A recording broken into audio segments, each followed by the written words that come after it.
What is up, YouTube? Desmond here, Ecoast Arb, and a lot of newer sellers have been asking some questions about how to figure out where to start your sourcing. So I figured I'd make a quick video giving you a few pointers on how to figure that out because it can be a little bit overwhelming, especially towards the beginning. There's thousands and thousands of websites we can source for. So how do you know where to start? And I'm going to give you a good method if you're a new seller or just starting out and you're looking for ideas. Try this tactic out here. And the first thing I want you to do is go to Google and create a Gmail account. Even if you already have one, create a new one. We're going to use this kind of as a burner because you don't want to be using your personal email for this because we're going to get your inbox is going to fill up really quickly. And once you create that email, you're going to go to every big retailer you can think of and sign up for their email list. And I got a couple of them open here. I'll show you. They're typically located at the bottom of the page. So here we are on Walmart.com. Obviously a really big retailer, and you can see they've got some sales going on, some stuff. Most of your bigger retailers are going to have some sort of sale going on every day, usually multiple across different categories and all kinds of things like that. There's flash deals, there's stuff for holiday sales, all kind of stuff. And we want to be able to get informed of that stuff, and typically they will send you emails showing you when that's going to happen. And some of them you got to kind of look for, but you can see right here at the bottom, we've got to sign up for email. So we're going to click that.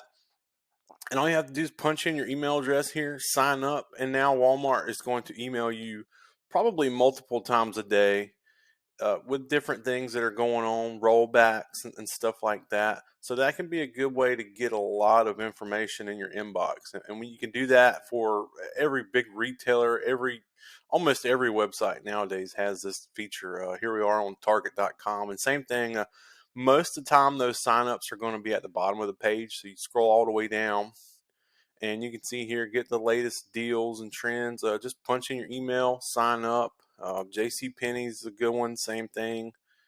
We'll scroll to the bottom here, and same thing, email address, punch it in there. Best Buy, same thing, all the way at the bottom. So do that for as many websites as you can, and you're going to start getting ideas for sourcing directly into your Gmail account, right into your inbox of different sales that are happening and what's going on. So that can be a really good way to find starting points for your sourcing.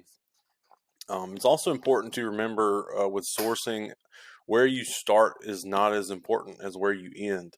And what I mean by that is you really don't even have to have a specific starting point to be able to source successfully, because the basically when we're sourcing, we're going to start rabbit trailing down and jumping through loops and hopefully end up with some profitable products. But 9 times out of 10, when I'm sourcing, where I end up is totally different and completely almost opposite from where I started. So where you start is not super important as long as you use the right methods when you're sourcing to find those good profitable products. So give that a try.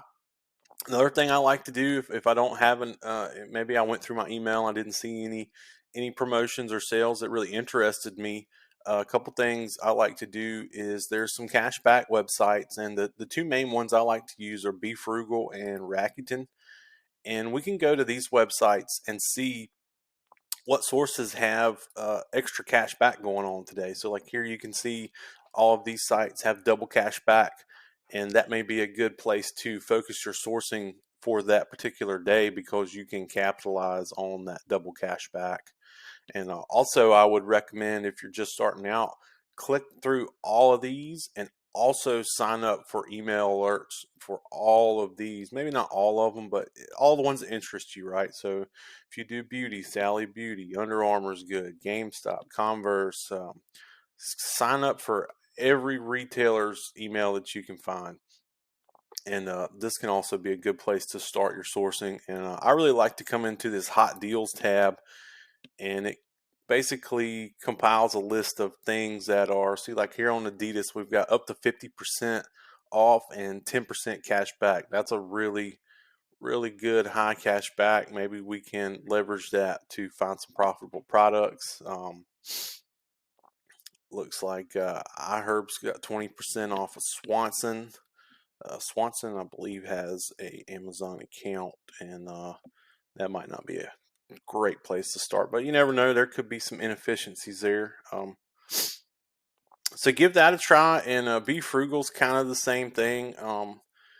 It's a really good one. They feature a lot of individual deals here on their homepage, which I like to start. That's a really good place to start. Sometimes you can see like this Coach wallet thing or whatever is marked down pretty heavy here from 88 to 21. So what you can do from this is we're going to click Get Deal here, and it's going to take us to the Coach outlet, and we can see what's going on the website. And chances are, uh, if this particular item is on sale, there may be similar items that are also on sale. And you can see that there's multiple colors here that are also marked down 75% off, which is a really hefty discount. So it may be worth looking some of those things up, and you can manually do that. If it's usually not a ton of things, I will manually do that because it's kind of faster that way for me, especially once you kind of know what you're looking for and how to really quickly weed out products that aren't going to be winners.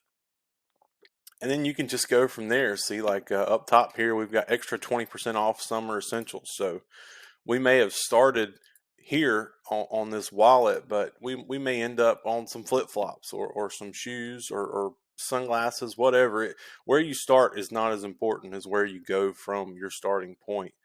You really don't have to have a specific starting point to be successful sourcing. So don't spend a lot of time trying to find the best place to start, because that's not super important for successful sourcing, in my opinion.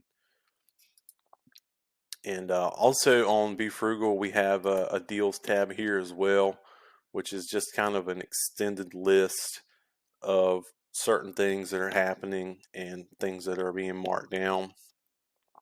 Really good place to start if you don't have any idea where you want to start your sourcing and you didn't find anything cool in your email. And the last thing I'm going to suggest, if you are you've been through your email, don't like anything there, you've been to Be Frugal, you've been to Rakuten, you don't see anything that really interests you, one of the greatest places to start is the Amazon.com website, because instantly we've already qualified every product that we can find on here in a way, because we know it's sold on Amazon. A lot of times when you're sourcing, the best way to speed that process up is to qualify products. And if it's not sold on Amazon, that automatically doesn't qualify for what we're looking. So if you start on Amazon, you already completed step one of that process. And you can start anywhere here. I like to start with listings that I already know are profitable, good leads, maybe previous leads, even if they're not something that I'm going to buy. If I can find it profitably, that can make a really good starting point to reverse source a lot of sellers. And I've showed my favorite method of reverse sourcing a couple times on this channel. I like to scrape those seller IDs and hop them into Keepa and start going through stuff there.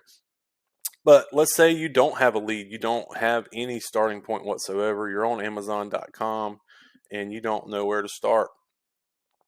There's a couple different things we can do here. There's a bestsellers tab, which is basically going to be the best sellers of each category. We can safely assume a lot of these probably have third-party sellers, such as this Crocs here, where tons of people sell Crocs. And we can do the same thing here. We're going to scroll down and pull those seller IDs in our Keepa. We're going to go to data tabs and then offers.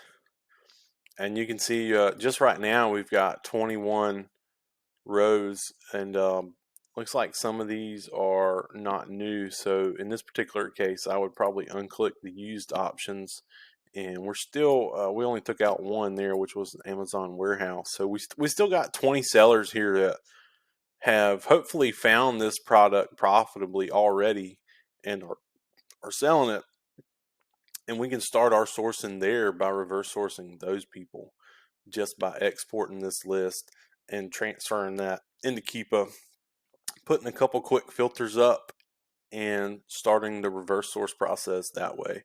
So there's a tons of ways to start your sourcing day, and again, it's not as important where you start. What's more important is where you go from there. And if you can learn how to rabbit trail, and it can be a little bit overwhelming at the beginning, especially if you are looking, you have a lot of information to look through and you get kind of distracted. A lot of times I end up with 20 or 30 tabs open. It is hard to keep track, but if you focus on one lead and go from there, I promise you, you will find successful products to sell. So I'll make this one pretty short and sweet. Thank you for watching. If you haven't already, please subscribe to my channel. And if anybody has any questions, feel free to reach out, leave a comment, or shoot me a message. I'm more than happy to help anybody above or below me. My DMs are always open. Follow me on Instagram, follow me on Twitter, and interact with me some, because I'm trying to grow my network here. Thanks.